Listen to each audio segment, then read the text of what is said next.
U.S. senators have been questioning attorneys for former President Donald Trump and Democratic House managers in the former president's second impeachment trial. AP's Sagar Meghani has more. The defense says House prosecutors manipulated the then president's words to backers in a speech before the attack. Lawyer Michael Vanderveen says, yes, Trump did tell them to fight like hell, but so what? Politicians have said that for centuries, and he showed a video of Democrats doing the same. Spare us the hypocrisy and false indignation. But Vanderveen ignored that the president's remarks that day and for weeks before were aimed at mobilizing backers to undermine an election he falsely claimed was stolen. Democrats like Mazie Hirono argue the president knew exactly what he was doing. He had to have known that there would be violence, they were prepared for violence, and he just lit the match. In an evenly divided Senate, Trump is all but certain to be acquitted in a vote as soon as tomorrow. Sagar Meghani, Washington. The U.S. Centers for Disease Control and Prevention said Friday that in-person schooling can resume safely with masks, social distancing, and other strategies. We get more from AP's Ed Donahue. Schools can reopen using familiar practices, social distancing, hand washing, mask wearing. We know that most clusters in the school setting have occurred when there are breaches in mask wearing. CDC Director Dr. Rochelle Walensky says teacher vaccination is important, but not necessary. The science has demonstrated that schools can be reopened safely prior to all teachers being vaccinated. Walensky points out they are using stronger language, but these are recommendations. Each school district is different. And I can assure you that this is free from political meddling. The president of the National Education Association says the CDC guidance is good, but schools are failing to meet it. I'm Ed Donahue. Supporters of ousted Myanmar leader Aung San Suu Kyi clashed with police Friday as hundreds of thousands joined nationwide pro-democracy demonstrations. Reuters' Maha Al-Badrawi reports. Pro-democracy protesters in Myanmar clashed with police on Friday, leaving 3 wounded after police fired rubber bullets to break up a crowd in a southeastern town. Friday's mostly peaceful nationwide demonstrations mark the 7th consecutive day of protests, and the biggest so far.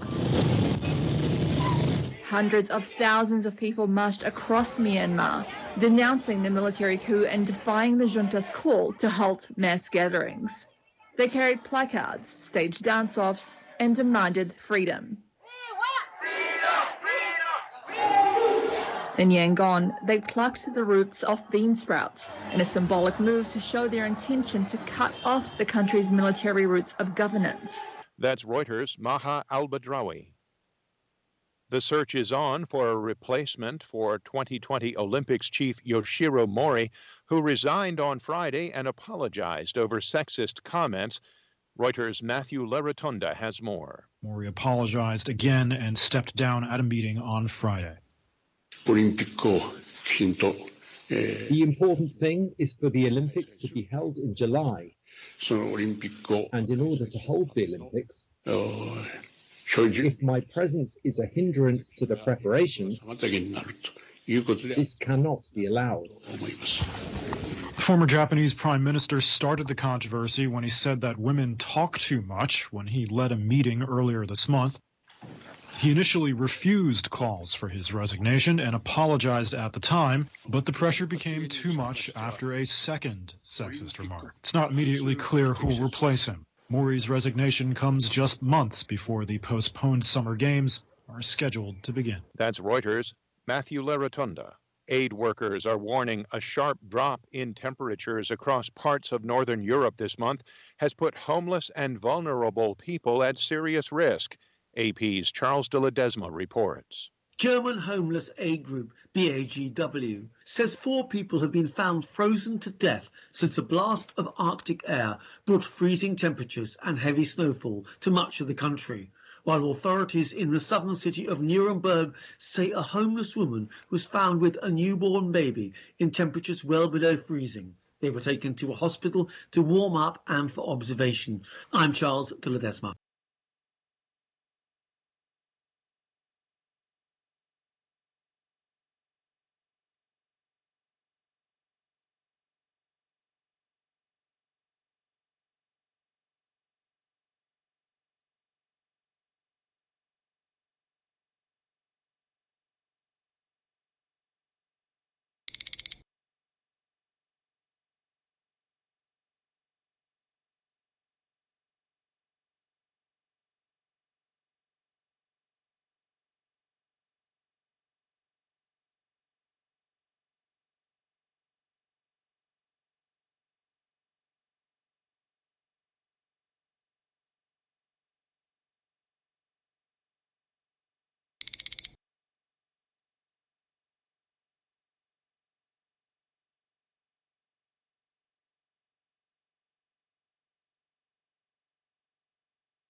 Hi, thank you for watching.